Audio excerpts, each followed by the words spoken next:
The observation deck of the orbital station Frontier's Edge hummed with the quiet efficiency of 100 monitoring systems. Lena Ward pressed her forehead against the reinforced viewing port, her breath fogging the crystal-clear polymer as she stared at the massive form drifting in the void below.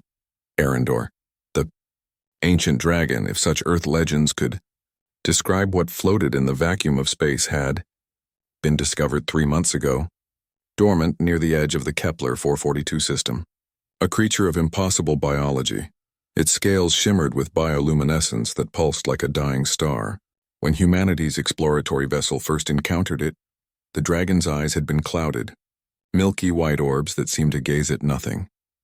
Your grandfather would have called this madness, Dr. Sarah Chen said from behind her workstation, fingers dancing across holographic displays, using something as primitive as eye drops on a spacefaring organism older than our species.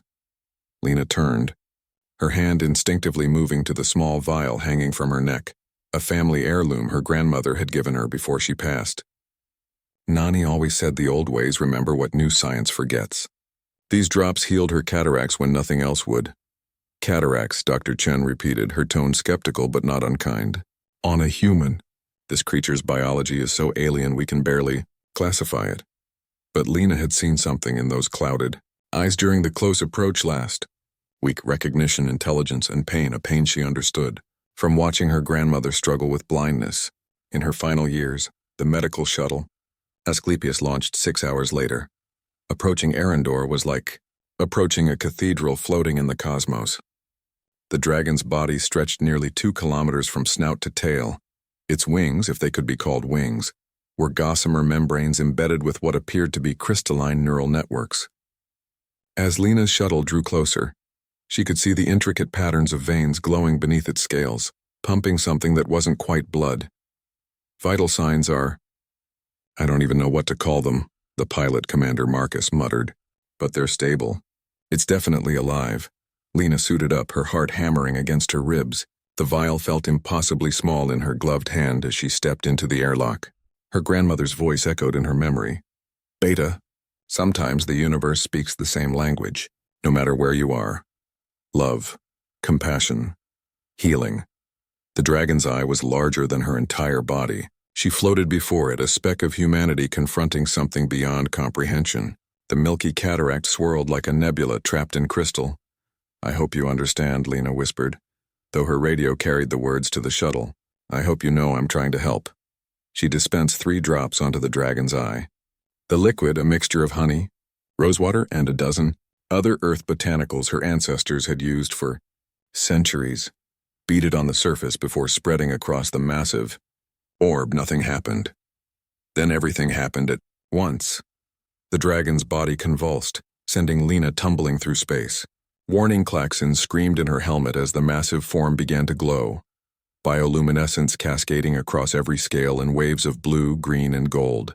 The clouded eye cleared like morning mist burned away by sunrise, revealing an iris that contained what looked like entire galaxies. Arendor saw. And when those ancient eyes focused on Lena, she felt something impossible, a presence in her mind, vast and warm and impossibly old.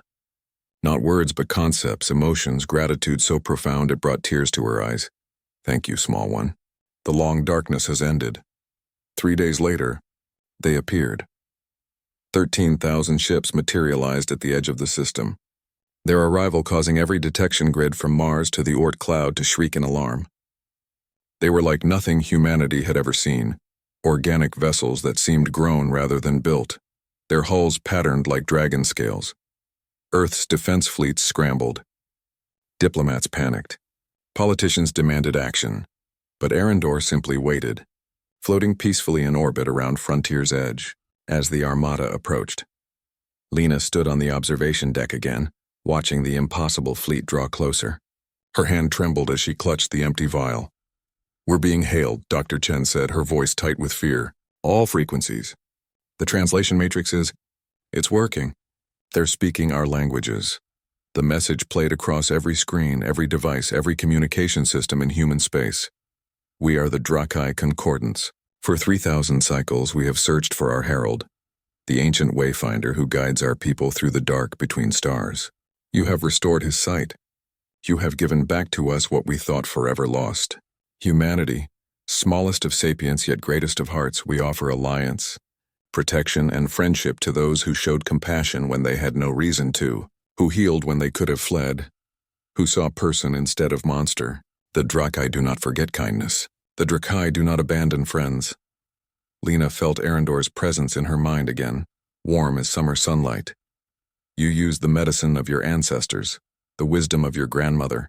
You saw not a creature to fear, but a soul in pain. This is why your species will survive, little Lena Ward. Not because you are strong, though you are. Not because you are clever, though you are.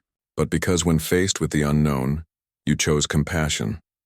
As the dragon fleet took up protective positions around Earth's solar system, Lena realized her grandmother had been right all along. The universe did speak the same language, across species and stars and the vast dark between, and that language had always been love.